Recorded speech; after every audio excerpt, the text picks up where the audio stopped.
ব্যর্থতা জীবনের একটি অংশ। আপনি যদি ব্যর্থ না হন তবে আপনি কখনোই শিখতে পারবেন না।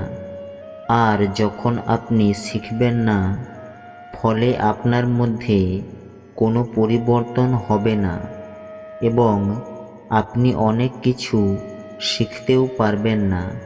তাই জীবনে ব্যর্থতা খুবই গুরুত্বপূর্ণ। যদি কোনো ভুলের কারণে আগামীকাল একটি দুঃখের দিন হয়, তবে এটি মনে রেখে আজকের দিনটিকে একটি দুঃখজনক দিনে পরিণত করবেন না।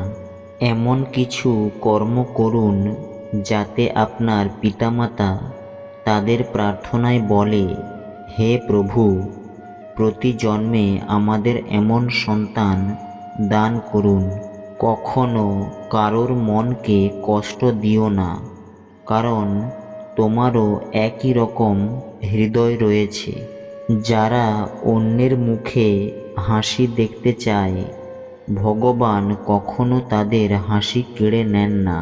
একটি বাড়িতে একসাথে বসবাস করাকে পরিবার বলা হয় না, কিন্তু একে অপরকে বোঝা এবং যত্ন নেওয়াকে পরিবার বলা হয়। যখনই আপনার বিশেষ মানুষগুলো দূরে সরে যেতে শুরু করবে, তখনই বুঝবেন তাদের স্বার্থ ফুরিয়ে গেছে। জীবন আমাদের শিখিয়ে দেয় যে আপনার কাছের মানুষকে ভেবে চিনতে বিশ্বাস করুন। মানবদেহের সবচেয়ে সুন্দর অঙ্গ হল হৃদয়, এবং যদি এটি পরিষ্কার না হয়, তবে সুন্দর মুখের কোনো লাভ নেই।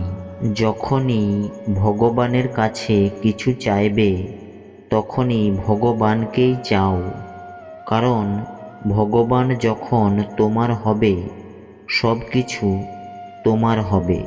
আমরা একজন মানুষের সাথে ততক্ষণ লড়াই করি যতক্ষণ আমরা তার কাছ থেকে ভালোবাসার আশা করি।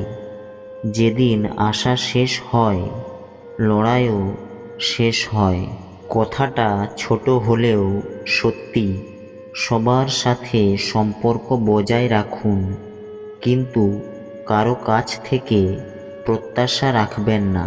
পরাজয় একটি শিক্ষা এবং নিজেকে উন্নত করার একটি সুযোগ।